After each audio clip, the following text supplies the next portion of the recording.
Hello and welcome to Newsclick. Today we have with us Professor Pervez Hoodbhoy, who is well known to an Indian audience as well as to Newsclick.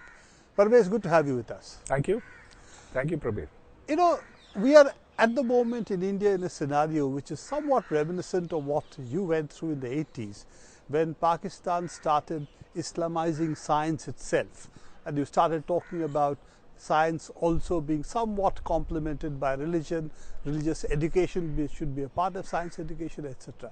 Do you think that really had an adverse effect on Pakistan's science? What do you think was its impact? I think it's quite amazing how well Indians are following Pakistanis in this regard. Now, for example, at the Indian Science Congress, I heard that Lord Shiva has been declared the greatest environmentalist that ever lived, and that some scientists came blowing the conch to the Congress and said, by hearing this, your mind will open up and you'll get new thoughts coming in. And this reminded me exactly of what is being said in the biology department of the finest university in Pakistan, LUMS, by its chairman, who says by listening to Surah Rahman, that's a verse of the Quran, that the new genes will be made and they will help people in recover from terminal illnesses, and that there should be special rooms in every hospital in Pakistan where this surah is heard by patients. So it's amazing how close India and Pakistan have become. Of course, you guys have a long way to go, but you'll catch up if you continue at this speed. Now, that's an interesting proposition, that this started really earlier and we are now following suit. But the problem that I have, and that's a question I would like to ask, that if you ask some of the Pakistan scientists, which I have, they keep on saying, well, it didn't really affect science. Now, that is to me, of course, a very doubtful statement, because obviously they do not want to criticize the establishment in Pakistan. So how did it affect Pakistan science?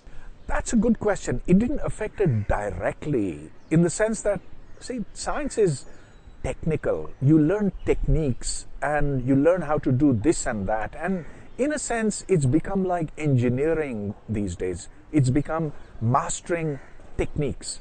And so I'd say that, okay, if some senior scientist comes along and says that you get jinns out of energy, this does not directly affect the pursuit of science in Pakistan.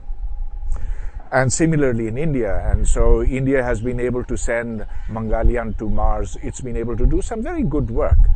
On the other hand, it does affect your overall mindset, and it affects the teaching of science and the propagation of science.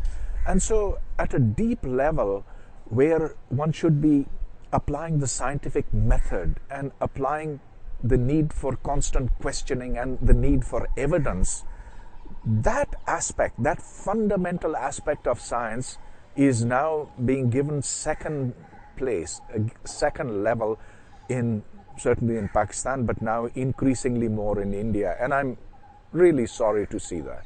That's a very important point you're making, that science needs critical thinking. And what this actually does is to destroy that critical part of science, which is how to question, how to think about things and create new theories, new science, as it were. Do you think that this is going to promote at best copycat science, but really deep insights into science will be missing if we lose that critical element? I think so, because science is predicated on questioning, on asking what there is on the basis of evidence. And now if people start believing holy texts, whether that's the Vedas or whether it's the Quran or the Bible or whatever, then of course all the answers to the world are supposedly in these texts. Why look beyond?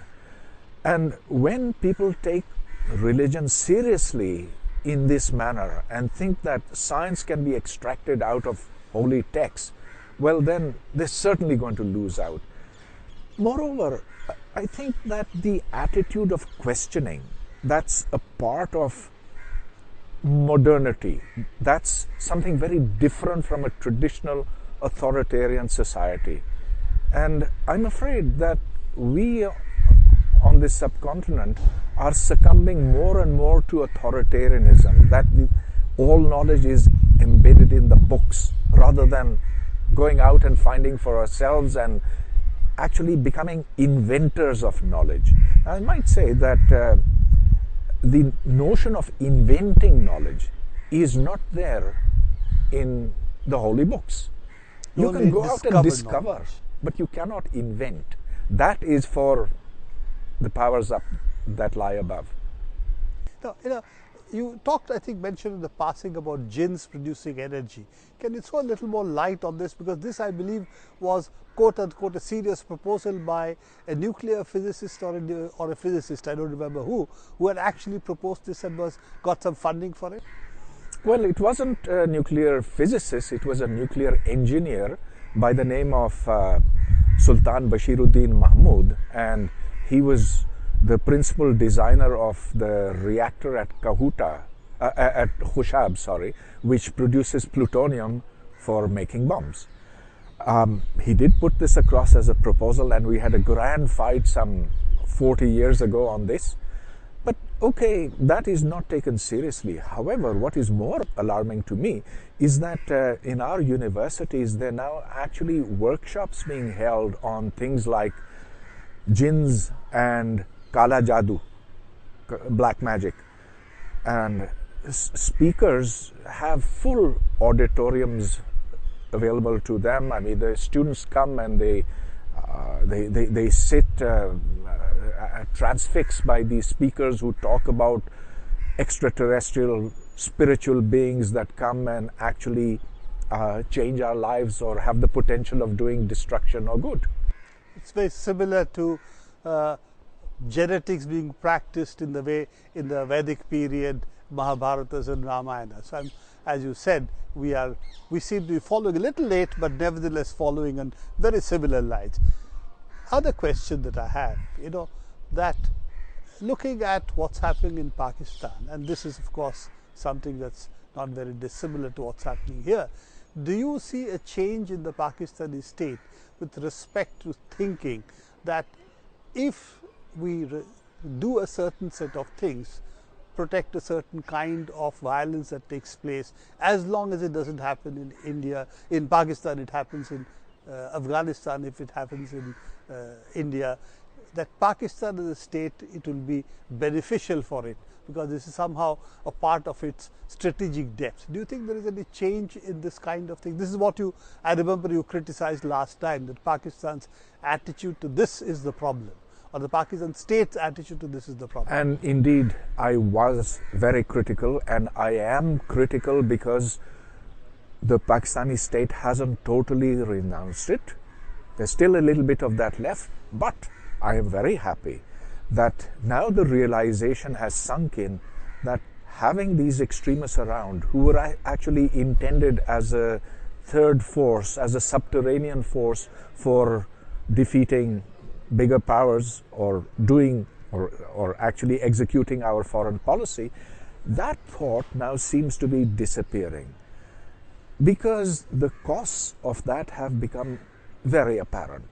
After all, what happened at the Army Public School massacre was not carried out by Israel or the United States or India. It was carried out by those who had at an earlier time been nurtured by the Pakistani state. And these are snakes. You breed them for attacking the other, but they come back and bite you. That realization is indeed now taking root in Pakistan.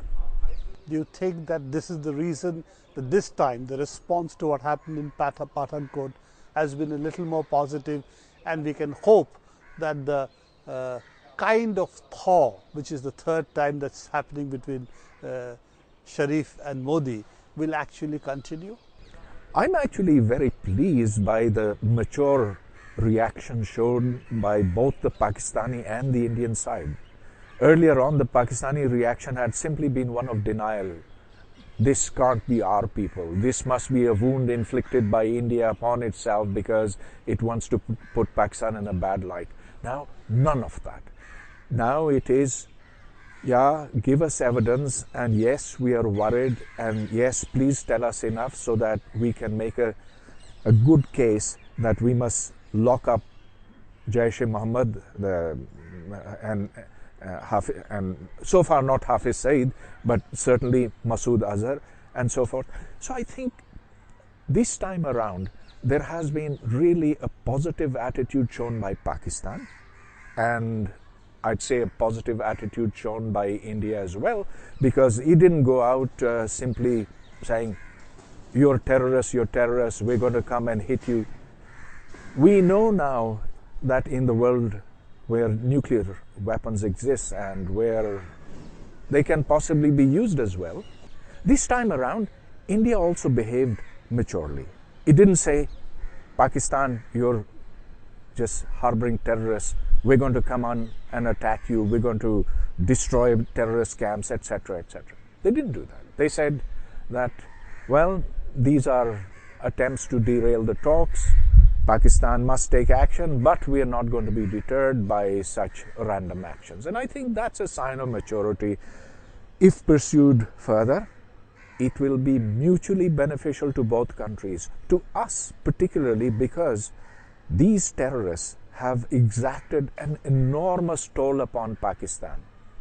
And if there is peace between India and Pakistan, I don't say friendship can come later, first comes peace, then we will be spared this curse, as will you, and then all kinds of potentialities open up. You know, it's very interesting. If people from Pakistan and India meet, it's always warm, it's always friendly. When I've gone to Pakistan, you've come to India, we find the response of the people have been very, very warm. The minute they get into television studios and they pick up their pens, that's where the vitriol starts flowing. So it's how much of it is really manufactured by the mass media itself is a question. Of course, there are deep differences that appear between the states.